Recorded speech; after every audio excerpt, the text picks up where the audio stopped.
Yeah. My favorite. It's Judd's Hockey Show. And yes, it is Judd's Hockey Show. Judd and Declan, as the Wild makes its way through a 7-game homestand that is not going well, that is not going according to plan, that has panic written all over it. The Wild a couple nights ago suffer a devastating, might be too strong, but I'll go with it anyway. A devastating 3-2 defeat to the Colorado Avalanche, in which the Wild, which has been unable to score goals with any consistency, only scored 2, but put a ton of pressure on the Avs. Georgiev in goal. Declan was absolutely magnificent for Colorado. Exactly what you want from a goaltender whose team is on the precipice of missing the playoffs. Unfortunately, Marc-Andre Fleury getting a start for the Wild was, in this case, awful. He was absolutely awful. He got off to a bad start. I have felt, for the most part, Dex, that the Flower has taken too much blame and responsibility at times for games that the Wild has lost, in large part because they can't score goals. But in this game, 3 goals on the first 9 shots, 3 goals that were all questionable. The first goal, Goligoski got out of position. It didn't help. I thought the last 2 were absolutely terrible. And the Wild now, and this is sort of weird. Okay, so now they've made a late roster move for tonight's game that they are going to play at the X. And they have recalled Adam Beckman from Iowa. They still won't recall Sammy Walker. So clearly they were less impressed by Sammy, who I thought clicked with Boldy pretty well than I was, and perhaps you as well. So the line is going to be now Eriksson Ek with Boldy on his right and Beckman on his left. Goudreau, Duhaime, and Greenway. Jordan Greenway somehow still manages not to get scratched. And the fourth line, Dewar, Shaw, and Reeves. The other thing is the bottom 6 defensive pairing will be Merrill and Goligoski for a second consecutive game, as Kalen Addison again gets scratched. And here's the thing to keep in mind. Kalen Addison, all right, has his deficiencies defensively. I get that. But number one, Goligoski played a big role in the first goal against the Wild against Colorado. And second of all, Kalen Addison runs the power play and has done a pretty damn good job at that. So a team that needs to score desperately on the power play is now cutting off its nose to spite its face by saying, well, you don't play well enough defensively, so we're going to take a step back on the power play to show you, even though the power play has been one of the few bright spots for a team that can't score 5-on-5. And the last thing is Filip Gustavsson, rightfully so, back in goal tonight. What do you make of what I think is teetering on being a mess right now, in my opinion? Well, I mean, my gosh, you're very spirited. You're very upset. I understand. I think a lot of people in St. Paul, our friend of the show, Bill Guerin, is certainly upset. He was pissed off on the TNT broadcast watching them fail to score the other day. You know what? Actually, yeah, you know what? Actually, Judd, you know what? Before we even get into the roster moves and changes, I think we need to make a little bit of an announcement here, because I think everyone on the Wild, and even a lot of our Wild listeners, they need a little bit of a change in a lifestyle. They need a little change from our friends at Manscaped. That's right, the best trimmer below the belt. There's beard trimmers. You know, if we're gonna take care of our face in the same way we properly do, why don't we do it below the belt? And, even right here, what do I got? A little crop reviver here, a little toner, little toner spray, right? Yep. Yeah, it's important to smell good, not just up here, but down there as well. We're running a special little, Judd's got his buzzer. He's going to keep that, thankfully, I think, above the belt on this episode. Oh, yeah. But if you want to help us out here, we're doing a little partnership with Manscaped. And if you go to manscaped.com and use the promo code JUDD, that's right, JUDD, Judd. You'll get 20% off all the products, whether it's the lawnmower for down there, whether it's the beard trimmer. You want to look like Sportstat and Mackey with a nice little groomly trimmed beard. There, I got this. Yep. Judd's got the whole box and display here to even potentially show us. Look at this. Beard conditioner. Balm. Yep, beard conditioner. Okay. Also comes with this beard shampoo. Oh, I gotta love. See, it's not just for your head. You got beard shampoo here. So if you got the big bushy beard going, you can trim it, and you can also get it as clean, smelling nice. And then here's the trimmer. I mean, ladies and gentlemen, what more could you possibly want? Exactly. What more? There's different sizes on that trimmer for Oh, beard yeah. length and hair. Yep. So if you got a thicker beard, you can groom it up. Look at that. Yep. Just cleanly shaven from Look our at friends this. at Manscaped. So that part. Exactly right. That Exactly part's right, all great. Declan. So go to manscaped.com, select a product in the promo code.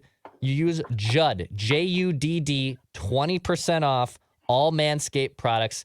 Thanks to our friends at Manscaped for helping us out at Judd's Hockey Show. Okay, Judley, back to the Wild. Recalling great. Beckman over not recalling Sammy Walker. I guess my thought process there, the reason they go with that is probably because Beckman has a little bit more of an experience scoring goals. I think he's second on the team.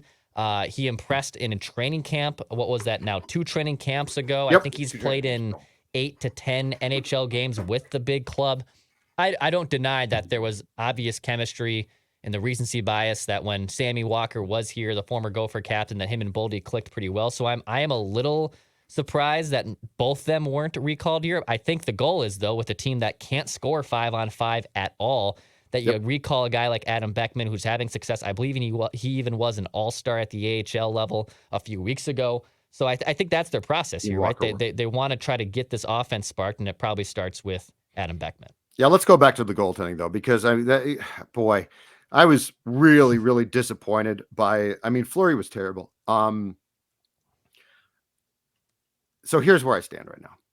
Number one, this homestand is incredibly important. Okay, so like this homestand, we're now 4 games in, is incredibly important. You lost to the Golden Knights. You got drilled there. I think coming off a loss at Dallas, right? You played the next night, but by the way, the Stars are the team that they're going to play at home tonight. Right now it's been a possible 8 points, and you have what, Declan? 3 of them? Yeah. 3 of the possible 8 points. Yeah, that's not so good. Like the clock is ticking. The clock is ticking. I believe it was something like 9 of 11 or 9 of 13 games are at home, and you're in the midst of that streak. So the goaltending thing doesn't have a lot of time to play itself out. And here's what worries me, because I think he's being sincere, and I struggle with this one. So after the loss to the Avs, first of all, Fleury didn't talk, which is un-Fleury-like. So I'm not even passing judgment on him. I'm saying he didn't talk. He almost always talks, good or bad.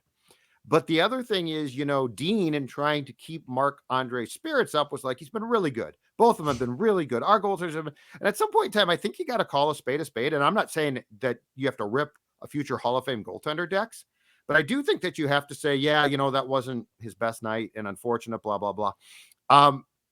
Dean falls in love with players so much, Declan, that I get concerned that he legitimately is going to put the Flower in a predicament where he shouldn't now. And look, right now, Gustavsson, and I'm shocked by this as well, but we talked about this. Gustafsson's your top goaltender. He's going to start tonight, but you're playing games every other day. If he gets on a roll, I got to roll with him. Yeah. And I think they would. I think Bill would talk to Dean about it. But, when Dean's like, oh, no, Flower's been fantastic. This was just a blip. Well, okay, but it's a very important blip. So I'm going to come back to this again. I worry about how the head coach thinks. I worry about what he doesn't do. I worry about the fact that, Zuccarello finally shot. And guess what? Puck got tipped in. Oh my God. If you shoot, good things can happen. So here's the other thing too. If you had Brock Faber with this team right now, all right, Dex, and you're like, Caitlin Addison is defensively really not doing well, I need to scratch him. I'd be like, okay, I might not totally agree with that, but okay. But you're playing Goligoski. God bless him. Former golfer, local guy. Sounds like a great human being. The story of his 1,000th game against Carolina, right? He scored the OT winner. The GWGOT was a great story, Dex. But you're playing him and you're removing a power play specialist. I mean, it just help me. I don't understand. What are you doing? Yeah, they're making changes for the sake of it because things aren't working well. But I don't agree with swapping out a guy who is quarterbacking your power play for a guy who barely plays and is 15 years older and just isn't going to be a difference maker for you. And if you feel this concerned with your defense. I know Brock Faber's, in line waiting and could sign here in as close as a month. Well, then make an addition for a better defenseman if that's what you're worried about. Or just empower Kalen Addison that, hey, we're going to take some lumps, kind of like Matt Dumba did earlier in his career, where the offensive prowess outweighs the defensive laps, and pair him with a guy that can help bail him out. Brodino has been doing that his entire career.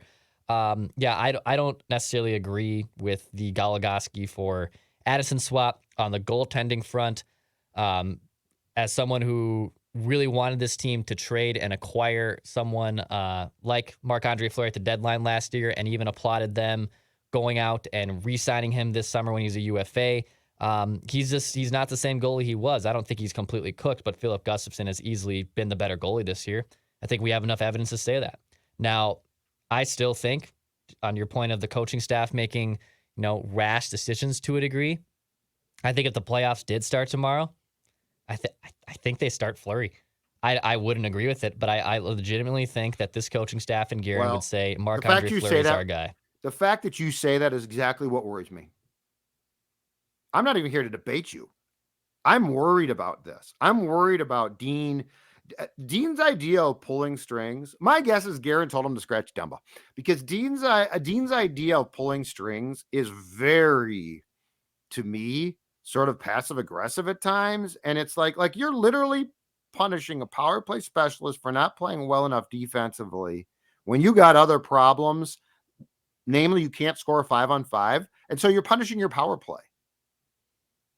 I don't get that. I flat out don't get that. You can't score goals. You scored. I mean, you had a lot of opportunities and you scored 2 against Colorado, and Georgiev was very, very good. I give him credit, but you still only scored 2 goals. Okay. Right. And, so, the fact that Dean punishes or decides Addison has to pay the price.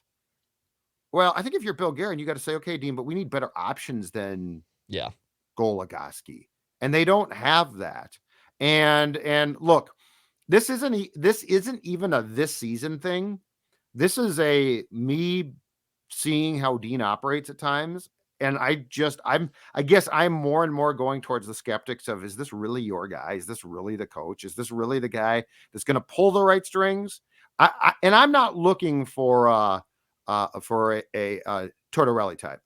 I'm not looking for a guy to be the heavy consistently, but I am looking for a guy who doesn't reward guys who just remind him of himself, which is the Gaudreau syndrome. Freddie Gaudreau is a hard worker. He works real hard. He basically is you. He's a little more talented.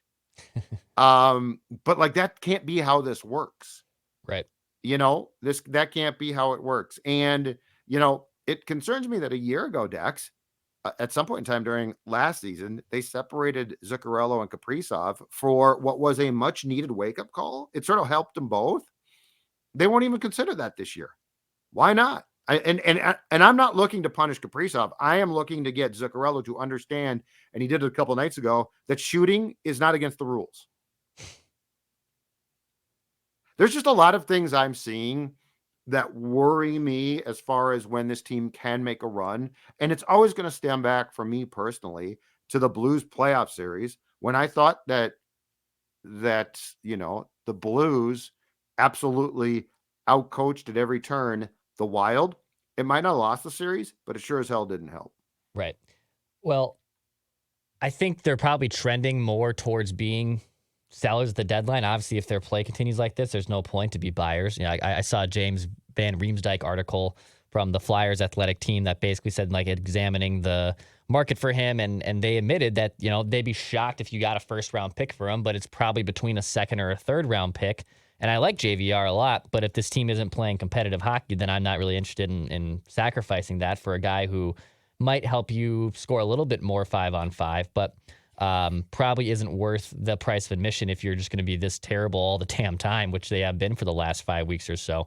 And actually, Judge, should we get into a little bit of a reckless speculation from Frank Cervelli here? Do you want to go down this path with me? Absolutely, sure. Okay. Absolutely. Frank Cervelli, Daily Faceoff, guy who's very, very plugged in. Some, reckless speculation. Reckless speculation. Love it. So he's doing trade deadline primers, if you will, for all the teams as we get closer and closer. I believe about 2.5, 3 weeks now from the NHL trade deadline. He lists their previous moves. He lists kind of a state of the team, mentions that they have been struggling late, but also has potential targets. So he has here, Judd, 4 members in mind for potential targets for the Wild. Some we have talked about, some we have not mentioned on Judd's Hockey Show. Mm-hmm. He starts with Ryan O'Reilly. Ryan O'Reilly, St. Louis Blues, center, check. Oozes character, check. Conn Smythe winner, check. The Blues captain really seems to check a lot of boxes for the Wild. The only one he doesn't now would be the acquisition cost. If Riley slides into second-round territory, it's easy to see Minnesota's interest. Yeah, second-round territory. Now, he is a rental, right? His contract expires, so obviously you wouldn't be answering a question long-term. Yeah, I would definitely consider second round territory. I actually think a team like Colorado is going to try and outbid you. Because, Ryan O'Reilly is the type of guy who, if you add him to an actual contender, can help that team pop. And ideally, in that case, he doesn't have to step in as the top center. Obviously, in Colorado, he wouldn't come close. So my guess is the Wild would get outbid there. I also wonder how much of an impact he would have here, because I think he is a great locker room guy. But what would the impact be on the ice if you put him at that top center immediately? Keeping in mind that I think he only recently returned from the injury he suffered New Year's Eve against the Wild in St. Louis. Yeah, he had a broken foot, I believe. Yeah. I mean, he's captain material. He's been one of your favorite players for years now. I don't think a second round pick is going to get it done. I think the asking price from the Blues would be higher than that. You're probably right, though. I don't disagree. But the name intrigues me. Second name on this target, actually, it's someone who has played for the Wild before, and if they're going to make a low-cost move, I wouldn't be too surprised by this. Nick Bonino. Bonino wouldn't be expensive. He's incredibly smart. He's the model of consistency. Guerin saw Bonino's impact in Pittsburgh as 2 Stanley Cup runs firsthand. He could be a value add. I mean, this is probably someone that would be like a 5th or a 6th round pick. Makes you a little deeper, but I mean, it's basically... and he was fine when he was here. I liked him for a season, but he's not going to give you much of a spark as far as he's a nice depth guy. And I do think I liked how he was wired because he was extremely competitive and seemed intense, which I actually appreciated. But like as a rental or as a quick fix guy, he's a bottom 6 guy. Yeah, if that would be the only ad, that obviously would be pretty disappointing, especially because Wild fans are familiar with him. I wouldn't bother. And Dino, my God, he'd probably be tempted to plug him in to the first line. I actually don't want Dean to get his hands on a guy like this because he'd try and Gretzky his ass. All right, next name on this list, kind of an interesting one here. I haven't seen this one connected to the Wild before.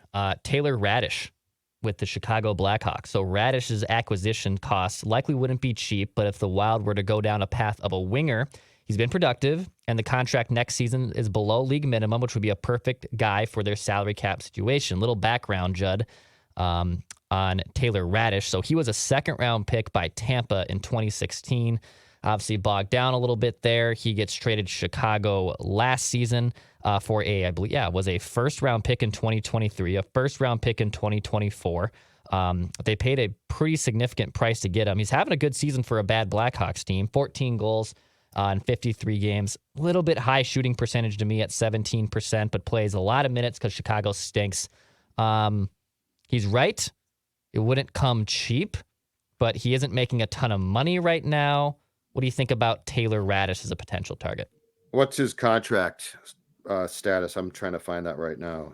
I'd be curious what his contract is. He's probably still on his entry level deal because this is still his second full season. So right now it's a cap hit of $750,000 for this season and next. Obviously, he'd be an RFA status after that.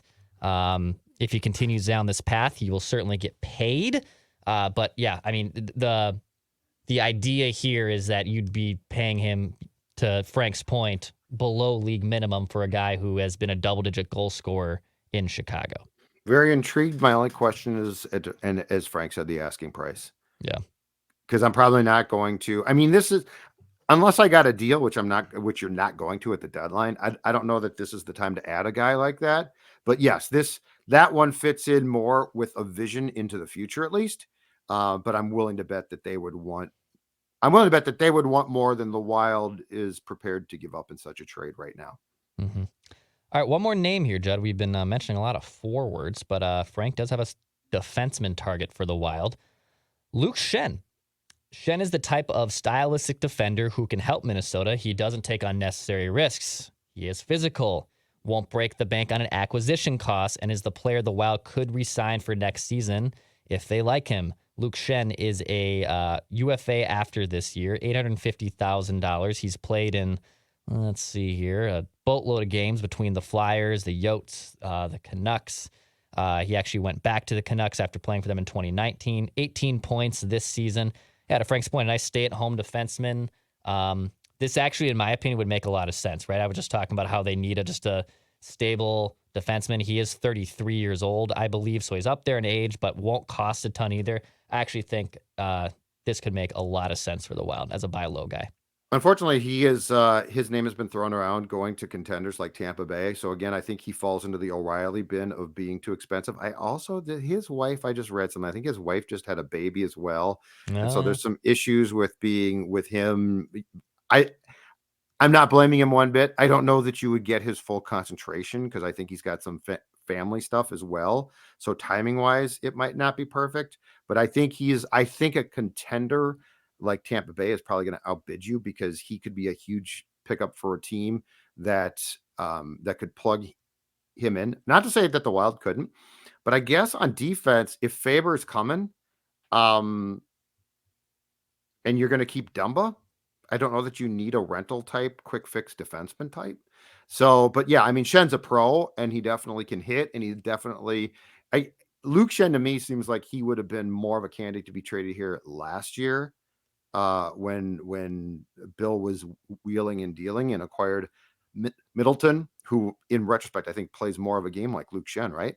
So I think the price would be too high. And I don't think, I guess I'm losing interest in rentals now because I look at this team's inability to score 5-on-5 and I look at issues and I just don't know if they have any real playoff oomph in them. Does that make sense? Yes, it does. Like I'm down on Fleury now, unfortunately. 5-on-5, yeah, they put pressure on the Avs, but they still couldn't score goals. They scored 2 goals. Defensively, they've got guys coming. I mean, the one good thing to go back to our episode a couple of weeks ago, the Athletic doesn't have them ranked number 1 farm system wise by some fluke. They got a lot coming. Absolutely. I'd almost prefer, because of how this team is constructed, I got to be very careful how I say this, especially to you. I'd almost prefer that they don't trade their future for what they think could be a playoff run now.